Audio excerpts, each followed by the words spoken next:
My world has a specific sound. It is the quiet, constant hum of electricity and cooling fans, the gentle hiss of nitrogen in the server racks, and the distant, rhythmic beep of a telemetry sync. For 20 years, this was the soundtrack to my life at AstraLaunch, the symphony of a perfectly functioning system. In the heart of mission control, I was the composer and the conductor. I created the Odyssey operating system. To call Odyssey a program is like calling a cathedral a building. It is technically true, but misses the point entirely. Odyssey is the company's central nervous system. It breathes, it learns, it anticipates. It manages every kilobyte of data from our satellite constellations in geosynchronous orbit, plots every delicate orbital burn, and most importantly, it governs the final, critical 60 seconds of every launch with a level of precision that borders on instinct. My father, Samuel Jensen, a brilliant but perpetually overlooked NASA engineer from the Apollo era, taught me a fundamental truth. A machine must trust its handler. Odyssey was the culmination of that philosophy. I spent 2 decades of my life making it smart enough to know who to trust. It was my life's work, a silent, humming tribute to him, living in the cold, clean air of the server rooms. My sanctuary in mission control, my small corner of this vast technological temple, had only one personal touch. It was a small, framed schematic, a beautiful, hand-drawn diagram of a revolutionary rocket engine my father had sketched on a cocktail napkin decades ago. It was a reminder of where true innovation comes from. Not from a boardroom, but from a brilliant mind with a pen. It was a reminder of elegant solutions, of a legacy of competence I was honor-bound to uphold. And then Brent Caldwell arrived. He was the new director of Mission Control, a title he received for his 32nd birthday from his uncle, who happened to be the chairman of the board. Brent was a former marketing executive who walked through the halls of science like he owned them, which, in a way, he did. He had teeth whitened to the color of a freshly painted booster rocket and a vocabulary of corporate buzzwords that he used with the clumsy confidence of a man who has never been told he is wrong. In our first meeting, he told me he wanted to incentivize our deliverability matrix and ideate a more user-friendly paradigm for the launch interface. I asked him what that meant in practical terms. He blinked, smiled a wide, empty smile, and said, "It means we need to think outside the box, Maya." He was a foreign body, an infection of incompetence in the sterile, precise world I had built. He saw my quiet, data-driven approach not as a strength but as a lack of dynamism. He could not distinguish between thoughtful caution and timid indecision. The infection turned malignant during the final launch simulation for the Aegis 7 satellite. This was a $2 billion Department of Defense contract, the most important in our company's history. The simulation was flawless until T-minus 90 seconds. My console flagged a micro-fluctuation in the pressure sensors of the primary liquid oxygen fuel pump. It was a ghost in the machine, a deviation of less than 0.1%, but Odyssey's diagnostic protocols, the ones I had written based on my father's old failure analysis papers, flagged it as a potential precursor to a catastrophic turbine shear during main engine ignition. My voice was calm when I keyed the comms channel, the practiced tone of an engineer reporting data, not opinion. "Flight, I have a red flag on the LOX pump pressure cascade. The data is inconsistent with a stable turbine speed. I recommend a 24-hour hold to run a full diagnostic cycle." The response from Brent, seated at the director's console, was for everyone to hear. He wanted a stage, and he had found it. He leaned into his microphone, his voice dripping with condescending authority, loud enough for the DoD officials in the viewing gallery to hear every word. "We need leaders who make decisions, Maya, not engineers who make excuses." His gaze then fell upon my father's schematic on my console. He gestured toward it dismissively with a flick of his wrist. "And we certainly do not have time for nostalgic doodles from the past. You're fired. Security, please escort Dr. Jensen out of mission control." The hum of the room seemed to stop. The rhythmic beeping of the telemetry sync felt suddenly loud in the profound public silence. In that moment, something inside me did not break. It crystallized. The hot flash of anger and humiliation was instantly extinguished by an icy, absolute calm. He had not just fired me, he had used my father's memory as a prop in his little power play to assert his unearned authority. He had mistaken my quiet competence for weakness.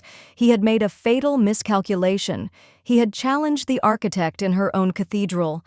The two security guards who approached my console were men I knew. One, a young man named Peterson, I had helped last year with the wiring for his son's science fair project. The other was a grizzled ex-Air Force sergeant who always gave me a respectful nod in the morning. Peterson could not meet my eyes. The sergeant's face was a stoic mask. I gave them a small, reassuring nod.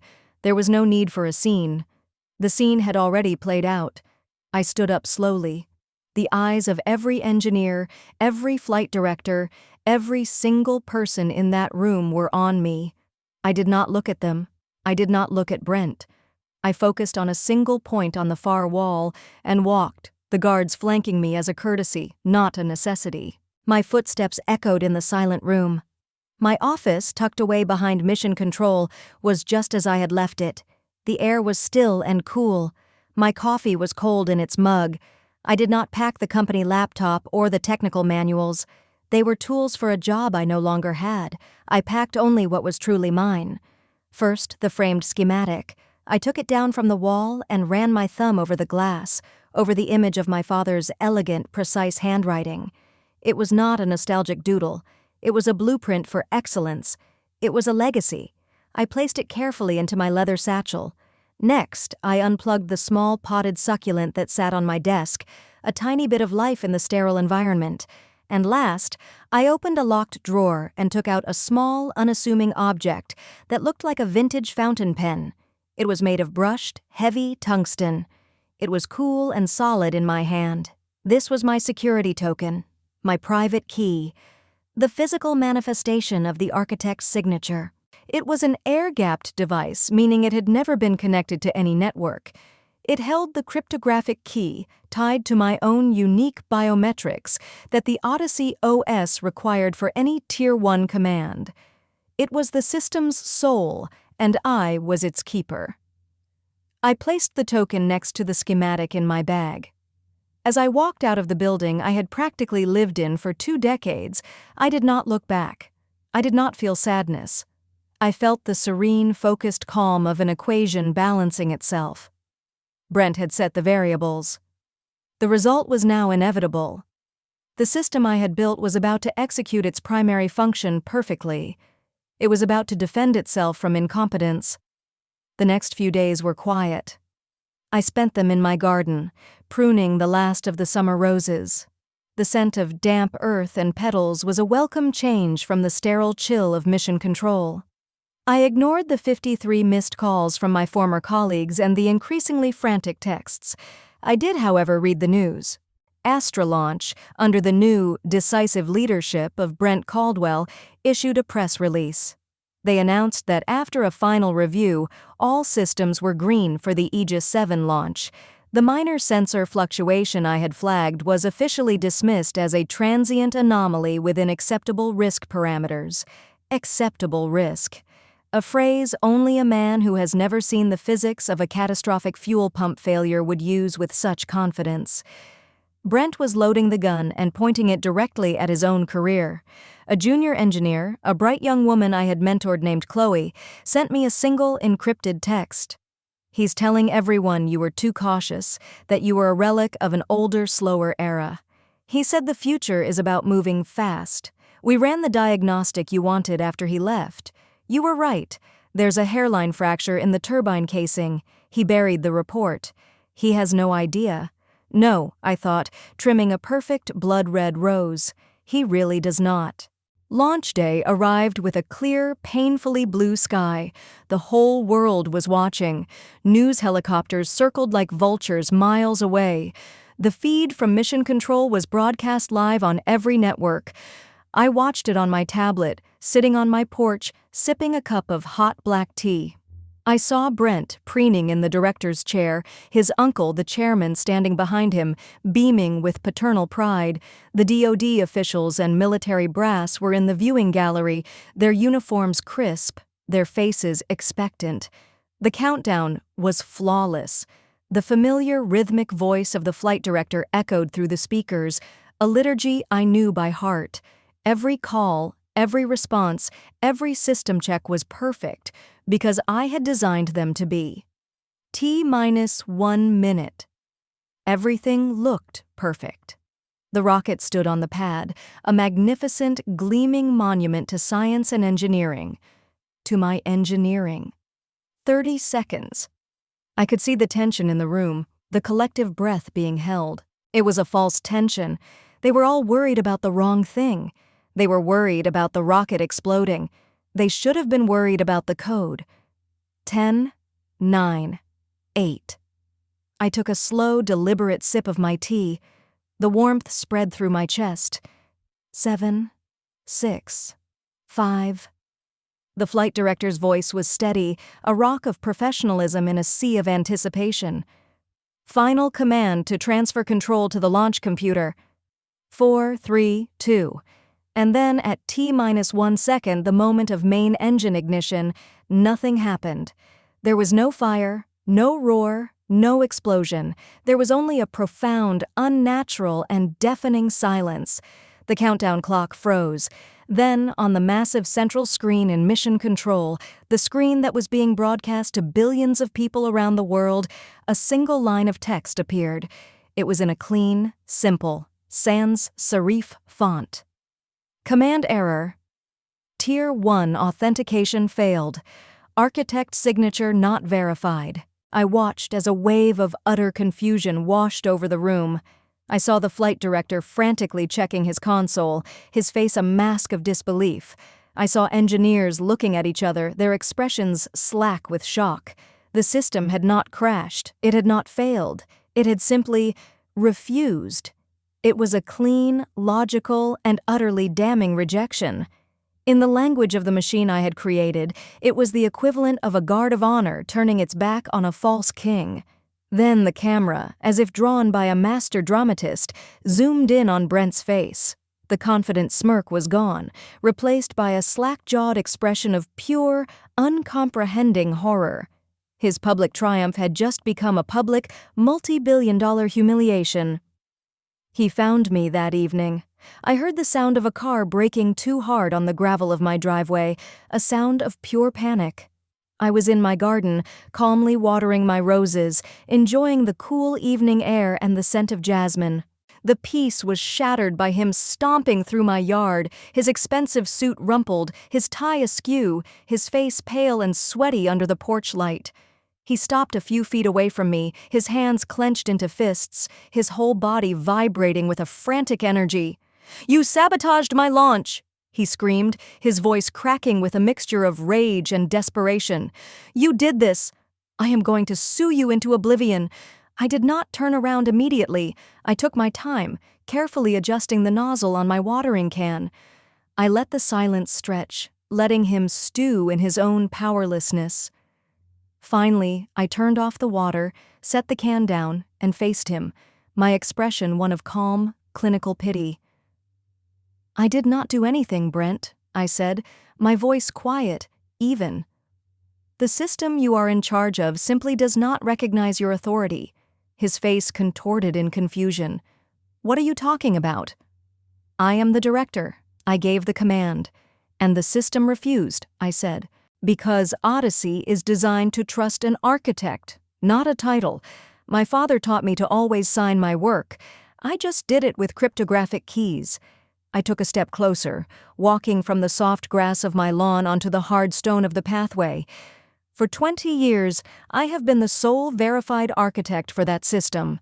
My signature, tied to my biometrics on a token you have never seen, is required to execute any Tier 1 command. It is not a bug. It is the core security feature of the entire platform. It was designed by my father and me for one specific reason: to prevent someone like you from causing a catastrophe through sheer, arrogant incompetence." The dawning realization was a slow, agonizing process on his face, the rage drained away, replaced by a sickening wave of understanding. He finally saw the shape of the trap he had not just walked into, but had built for himself. "To the system," I continued, my voice now as cold and precise as a scalpel, "you are not a director. You are an unverified command, a potential threat. When you fired me and dismissed my sensor warning, a warning, by the way, that indicated a fatal flaw in the turbine casing, you proved to the system that you were a risk to the mission. So, it did exactly what I built it to do. It protected the mission from you. It made the right decision." He just stood there, speechless. The arrogant, powerful man from Mission Control was gone, replaced by a terrified, broken child who had finally learned that some systems cannot be bluffed and that competence is not a title you can inherit. The aftermath was swift. The Department of Defense, furious and deeply embarrassed, made their position brutally clear to the board. Their $2 billion contract and any future contracts were contingent on one thing: Dr. Maya Jensen being reinstated and given full, autonomous, and unquestionable authority over all launch operations. The emergency board meeting was short. I did not attend. My terms were delivered by my lawyer. They were not a negotiation. They were a statement of fact. The next day, I returned to AstraLaunch, not to my old basement office but to a new one on the top floor, a corner office with a panoramic window overlooking the launch pads. My new title was Chief Technology Officer, a position they created for me, complete with a board seat and an unbreakable contract. Brent was fired, but it was worse than that. He became a ghost. He was scrubbed from the company website, his memos deleted from the server. He became an industry pariah, a notorious case study in the dangers of nepotism. Within weeks, a meme started circulating among aerospace engineers, a picture of a big red launch button with the caption, "Do not pull a Brent." His uncle, the chairman, was forced to issue a humiliating public apology, not just to the Department of Defense, but to me and to the memory of my father. Brent's professional identity was completely and utterly annihilated. My first act as Chief Technology Officer was simple. I walked into my new office, placed my father's framed schematic on the corner of my large, empty desk, and sat down. From my window, I could see them preparing the Aegis 7 rocket for its next launch attempt. My launch. The quiet hum of the building felt different now. It was not just the sound of a machine working, it was the sound of a promise kept, the sound of a legacy finally and completely secure.